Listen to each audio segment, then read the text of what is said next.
Welcome to Time News Studios. You are watching 1 PM Bulletin. Opposition हुकूमत खिलाफ बेतमादी रिथ ऐं क़ौमी असेंबली जो इजलास सॾाइण जे लाइ रिक्विज़िशन जा मुसविदा तयार करे वरिता। अपोजिशन लीडर शहबाज शरीफ़ जे चैम्बर खे अलर्ट कयो वियो। ज़रियनि जो चवणु आहे त नवाज़ लीग खे रिक्विज़िशन जमा कराइण जी ज़िम्मेवारी ॾिनी वई, जेका कंहिं बि वक़्तु असेंबली सेक्रेटेरिएट में जमा थी सघे थी। बेतमादी रिथ जे मुसविदे ते पीपल्स पार्टी, नवाज़ लीग ऐं JUI सूधो अपोजिशन जे 80 मेंबर्स जूं सहियूं थियल।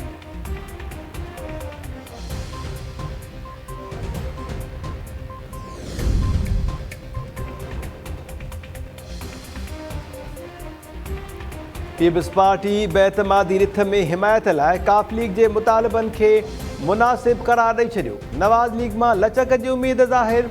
बिलावल भुट्टो ज़रदारी चयो आहे त इमरान ख़ान काफ लीग खे स्पीकर बणायो आहे। असां खेनि बहितर ऑफर ॾेई सघूं था। काफ लीग मुफ़्त में त वोट न ॾींदी, संदन मुतालबो मुनासिब आहे। पीपल्स पार्टी दिलि ॿधी करे शहबाज शरीफ़ खे वोट ॾियण जी कुर्बानी ॾेई सघे थी त नवाज़ लीग मां बि लचक जी उमेद आहे। हिन वक़्तु फ़र्द या पार्टी जो फ़ाइदो पासीरो रखी मुल्की मुफ़ाद में सोचणु घुरिजे। इमरान ख़ान जे घर वञण बैदि नओं सेटअप महदूद मुदे लाइ हूंदो। उन जी ज़िम्मेवारी चूंड सुधारा ऐं चूंडूं कराइणु हूंदी। अॻवाननि खे अहिड़ियूं कॉल्स न आयूं आहिनि जेके पहिरियां ईंदियूं हुयूं। इस्टेब्लिशमेंट न्यूट्रल आहे त इहा सुठी ॻाल्हि आहे।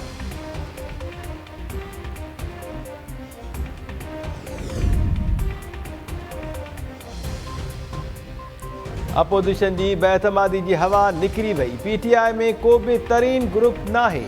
मुतहिदा बि असां सां गॾु जलसे में हुई। परदेही वज़ीर शाह महमूद कुरैशी चयो आहे त पार्लियामेंट खे वज़ीर आज़म ते एतमाद आहे। क़ौमी असेंबली 2 भेरा मथसि एतमाद जो इज़हार करे चुकी आहे। बिलावल मुनाज़रे जो चैलेंज क़बूल कयो आहे त अचे, हुन लाइ इमरान ख़ान अकेलो ई काफ़ी आहे। बिलावल मूंसां राब्तो करे त मुनाज़रे जो इंतज़ाम कयूं था। उमरकोट में मीडिया सां ॻाल्हाईंदे परदेही वज़ीर चयो त PTI जो मार्च सरकारी मशीनरी बिना बदीन वेंदो। मुल्तान में बिलावल जे मार्च अॻियां रंडकूं न विझंदासीं।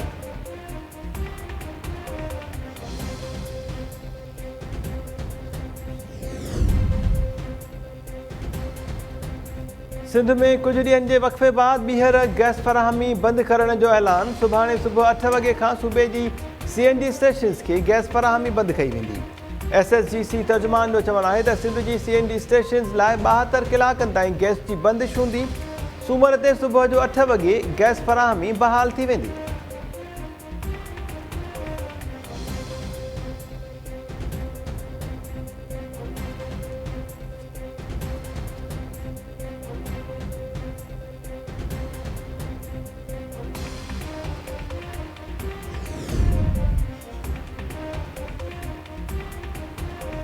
कंधकोट में चाचड़ ऐं जागीराणी धुरनि में खूनी तकरार जो जरगो। धुरनि हथां थियल 21 खूननि जी बहा 2 करोड़ 24 लख रुपया रखी वई।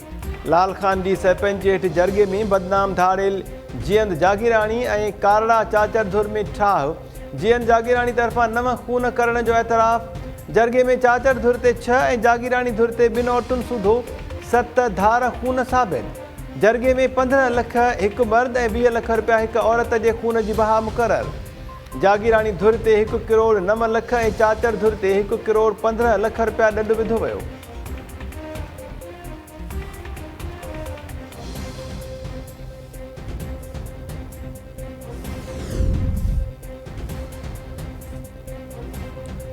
सिंध जे मुख़्तलिफ़ शहरनि में ऑल पाकिस्तान वाबडा सेंट्रल यूनियन जे सॾ ते वाबडा जी इम्कानी निजकारी ख़िलाफ़ एहतिजाज।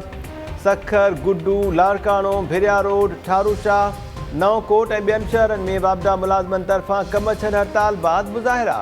मुलाज़मनि जो चवणु आहे त वाबडा खे कंहिं बि सूरत में ख़ानगाह न ॾिनो वेंदो।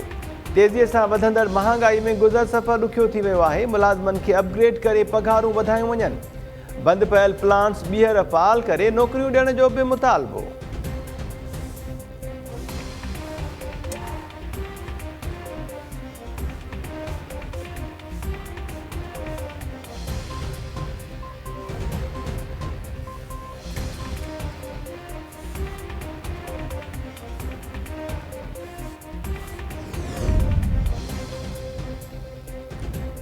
सरकारी जवाब ईअं नाहे हूंदो त इंटरनेट तां खयो ऐं पेस्ट करे अदालत में पेश करे छॾियो। जवाब में लगे तो हुकूमत ख्वाजा सराउन के तहफ़ुज़ जो कानून ख़त्म करण घुरे थी। जवाब कंहिं लिखियो है?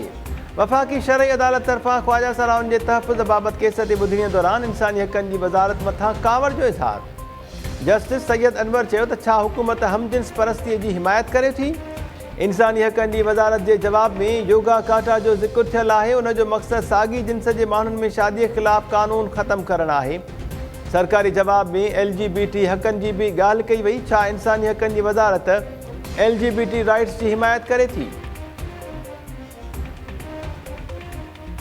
वज़ारत के DG अॼु पेश की वज़ाहत न कई तो सेक्रेटरी ऐं वज़ीर के तलब कयो वेंदो।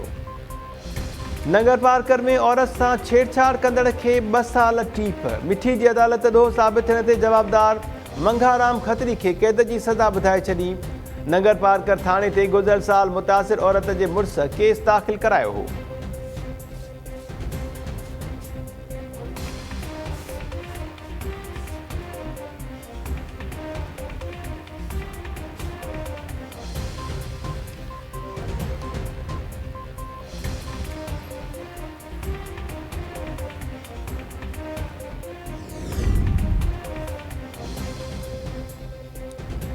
यूक्रेन में शहरन ते मुबैना बमबारी के इल्ज़ाम।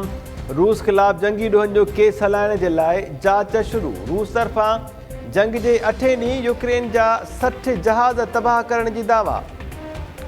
अमेरिका तरफ़ां रूस का रतोछाण ख़त्म करण ऐं यूक्रेन का फ़ौज वापस घुराइण जो मुतालबो।